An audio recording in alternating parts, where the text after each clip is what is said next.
Front का red alert तो जारी हो चुका है और ऐसे में उसी काउंटडाउन के बारे में हम आपको ग्राफिक्स के जरिए समझाएंगे, दिखाएंगे। यहाँ पर देखिए, ईरान की तरफ से इजराइल पर हमले का आदेश जारी हो चुका है। इजराइल की तरफ से देखिए, बेंजामिन नेतन्याहू कह रहे हैं कि हम हर हमले से निपटने के लिए तैयार है। अमेरिका कह रहा है कि ईरान के खिलाफ इजराइल के हम पूरे साथ है, यानी कि दो पावर एक साथ है, वो अकेला है। ईरान का कहना है कि हानिया की मौत का बदला लेंगे, मुंह तोड़ जवाब देंगे। इजराइल कह रहा है हमला किया तो अब भारी कीमत और चुकानी पड़ेगी। अमेरिका कह रहा है युद्धपोत, लड़ाकू विमान, सैनिक सब कुछ अलर्ट मोड पर है, पूरी तैयारी है। तो महाजंग का काउंटडाउन तो शुरू हो चुका है, लेकिन एक तरफ बदले की बात कही जा रही है, दूसरी तरफ कह रहे हैं कि हम तैयार हैं, आप आइए, उसका मुंह तोड़ जवाब दिया जाएगा।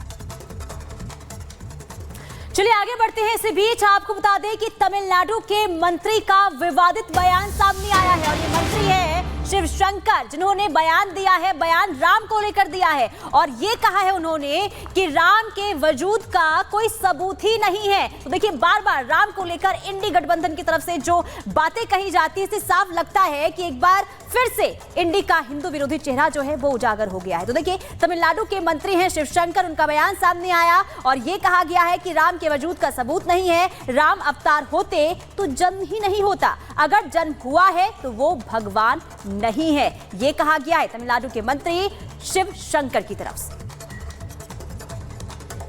और वहीं आपको बता दें, बीजेपी का इंडी गठबंधन पर हमला, वो कह रहे हैं कि भाई इंडी गठबंधन का हिंदू विरोधी चेहरा उजागर हो गया है। इनके हलफनामे में भी, यूपीए के हलफनामे में साफ तौर पर था कि कैसे हिंदू विरोधी बातों का जिक्र कर रहे हैं, हिंदू विरोधी लगातार सोच अपनी दिखा रहे थे। ये आपको जानकारी दे दें, बड़ी खबर, बीजेपी का इंडी गठबंधन पर ये करारा हमला। इंडी गठबंधन का हिंदू विरोधी चेहरा उजागर हुआ है। क्या कुछ कहा है बीजेपी ने, आप सुनिए। इंडी अलायंस का असली हिंदू विरोधी, राम विरोधी चेहरा सामने निकल कर आ गया। डीएमके के मंत्री, जिनके ऊपर अनेकों प्रकार के आरोप लगे, वो कहते हैं कि प्रभु श्री राम का अस्तित्व नहीं, उनका कोई इतिहास नहीं। बताइए कि ये वही पार्टी है जिसने कहा सनातन समाप्त कर देंगे। ये वही पार्टी है जो सनातन की तुलना बीमारी से करती है। राहुल गांधी पार्लियामेंट में खड़े होके बड़े बड़े उपदेश देते हैं, शिव जी की बारात के बारे में बोलते हैं, परंतु बताइए क्या डीएमके के ऊपर कुछ टिप्पणी करेंगे राहुल जी? नहीं करेंगे, क्योंकि राहुल जी की खुद की पार्टी का फिलॉसफी है, वोट बैंक के लिए जो चाहिए ताली तो दो हिंदुओं को गाली। राम जी के अस्तित्व को किसने नकारा था यूपीए की सरकार में? उन्होंने तो हलफनामा देकर नकारा था। राम जी के मंदिर का विरोध किया, 70 सालों तक लटकाया अटकाया भटकाया, राम मंदिर प्राण प्रतिष्ठा में शामिल नहीं हुए। और हिंदू टेरर, हिंदुत्व आईसिस और बोको हराम की तरह है, ये सारी टिप्पणियां भी की। अभी तो राहुल गांधी ने स्वयं कहा हिंदू हिंसक होता है। ये राहुल गांधी ने स्वयं कहा कि राम जन्मभूमि के आंदोलन को हमने हरा दिया, रामनगर का तो नाम बदल दिया कर्नाटका में। तो राम के प्रति कितनी घृणा और नफरत का भाव है। चलिए खबरों में आगे बढ़ते हैं और अब बात कर लेते हैं बारिश से मची तबाही की। और खबर आपको वायनाड की बता देते हैं, जहां पर मरने वालों की संख्या है इसमें इजाफा हो गया है। अब आंकड़ा जो है 338 तक है, वो पहुंच गया है। तो लगातार देखिए, जैसे जैसे रेस्क्यू ऑपरेशन आगे बढ़ रहा है, वैसे वैसे जो आंकड़ा है मरने वालों का, उसमें भी बढ़ोतरी जो है वो दर्ज की जा रही है। क्योंकि लगातार वहां पर, क्योंकि देखिए भारी तबाही की तस्वीरें वहां से लगातार निकलकर सामने आ रही है। लैंडस्लाइड हुआ था जिसमें एक साथ चार गांव जो तबाह हो गए थे, कहां गए जो लोग उस गांव में मौजूद थे, नामो निशान जो है पूरी तरीके से मिट चुका है। ये दो तस्वीरें आपको दिखा रहे, जहां रेस्क्यू ऑपरेशन लगातार जारी है और अब मौत का जो आंकड़ा है वो बढ़ गया है, 338 तक ये आंकड़ा पहुंच चुका है। तो दूसरी तस्वीर आपको दिखा रहे हैं, जहां रेस्क्यू ऑपरेशन में अभी भी सेना की टीम, एनडीआरएफ की टीम लगातार डटी हुई है।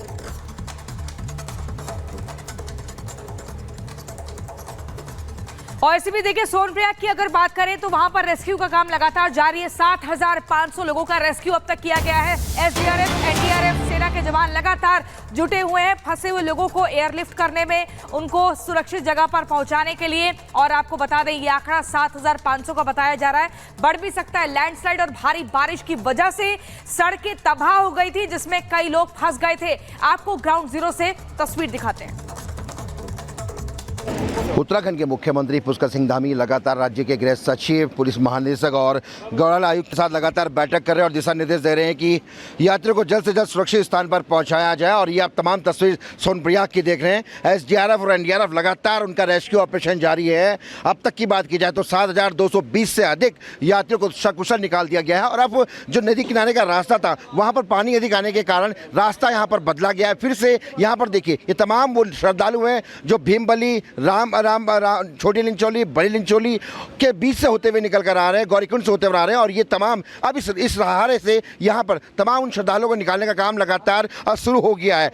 अभी तक बताया जा रहा है कि लगभग 1000 के आसपास जो श्रद्धालु है वो अभी ऊपर फंसे हुए हैं। हालांकि वहाँ पर भोजन की और की व्यवस्था प्रशासन द्वारा की गई है। वहाँ पर उनको फूड्स के पैकेज लगातार भिजवाए जा रहे हैं। ये तमाम आप तस्वीर देख सकते हैं अपनी टीवी स्क्रीन पर। ऊपर पहाड़ से लगातार ये लोग आ रहे हैं। गौरीकुंड, भीमबली, छोटी लिंचोली, बड़ी लिंचोली, रामबाड़ा, वहाँ से ये लोग लगातार आ रहे हैं। और अब तक जो जानकारी मिल रही है वो लगभग 1000 से अधिक लोग वहाँ पर हो सकते हैं। आप कहाँ से पहुँचे, कहाँ से आए? गौरीकुंड। क्या सिचुएशन है? सिचुएशन नॉर्मल है। नॉर्मल है। क्या नॉर्मल है गौरीकुंड? जी। कितने लोग फंसे हैं अभी वहाँ? अभी वहाँ बहुत है, थोड़ा बहुत है, ज़्यादा कोई खास नहीं है। ज़्यादा खास? यहाँ पे 20-25 आदमी है। 20-25 आदमी। ठीक है स्थिति है? जी ठीक है, सीधा अभी। ठीक है। कहाँ से आए? नेपाल से सर। नेपाल से। क्या स्थिति है ऊपर? स्थिति तो गंभीर ही है। ऐसे आदमी चलने के लिए, सामान के साथ चलने के लिए थोड़ा आदमी चल नहीं पाएगा। अभी तो होंगे सर 400-500 लोग हैं।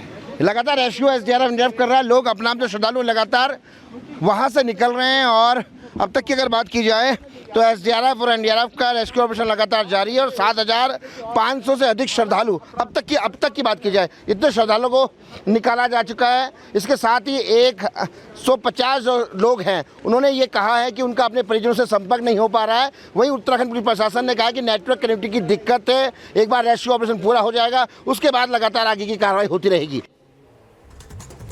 और इधर केदार घाटी से भी तस्वीर सामने आई है जहां बादल फटने के बाद पुल बह गए हैं और उसके बाद से ही लगातार वहां पर जो लोग फंसे हुए हैं उन्हें निकालने के लिए स्थानीय पुलिस और एनडीआरएफ की टीम जो है जुटी हुई है। और कोशिश यही की जा रही है कि जो लोग फंसे हुए हैं उन्हें सुरक्षित जगहों पर पहुंचाया जाए। तो तस्वीर सामने आई है, देखिए उत्तर से लेकर दक्षिण तक, पहाड़ से लेकर मैदान तक इस वक्त कुदरत का भयानक रूप देखने को मिल रहा है। और इस मौसम की दहाड़ के आगे हर कुछ बेबस नजर आ रहा है। ये तस्वीर आपको केदार घाटी की दिखा रहे हैं जहां बादल फटने की वजह से संपर्क मार्ग जो है सड़कों का वो पूरी तरीके से टूट चुका है और कई लोग फंस चुके हैं। और कैसे उन लोगों को बचाया जा रहा है, रेस्क्यू किया जा रहा है और क्या वहां पर कठिनाइयां इस वक्त होगी, इन तस्वीरों को आप देखकर समझ सकते हैं। क्योंकि पहाड़ी इलाका और इस पहाड़ी इलाके में किस तरीके से यहाँ पर रेस्क्यू ऑपरेशन को अंजाम दिया जा रहा है और कितनी बड़ी चुनौती वहां पर टीम के लिए है, ये आप खुद तस्वीरों को देखकर समझ सकते हैं। ये 3 तस्वीरें रुद्रप्रयाग की है, केदारनाथ की है, सोनप्रयाग की है, जहां पर बादल फटने की वजह से भारी तबाही देखने को मिल रही है। लेकिन यहां पर कोशिश ये हो रही है कि जो भी लोग फंसे हैं उन्हें जल्दी से जल्दी सुरक्षित स्थानों पर पहुंचाया जाए, किसी भी तरीके का कोई भी जनहानि ना हो, ये टीम की तरफ से कोशिश जारी है। और इस बीच एक और बड़ी खबर, उत्तराखंड में लैंडस्लाइड से अब तक 159 सड़कें बंद हो चुकी हैं। पहाड़ का मलबा आने की वजह से सड़कें बंद हुई है। चमोली, पिथौरागढ़, देहरादून ज्यादा प्रभावित है। उत्तरकाशी, नैनीताल, अल्मोड़ा जिला भी प्रभावित बताया जा रहा है।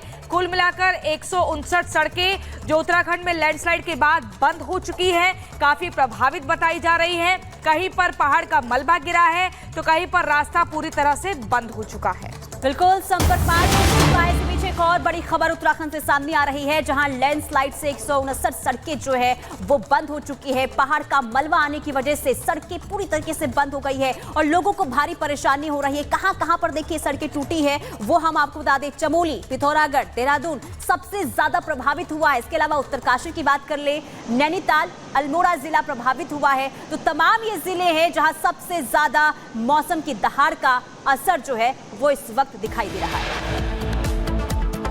और रुकते हैं यहाँ पर छोटे से ब्रेक के लिए। ब्रेक के बाद सपा नेता के गुनाहों का हिसाब शुरू हो चुका है। बने रहिए रिपब्लिक भारत के साथ।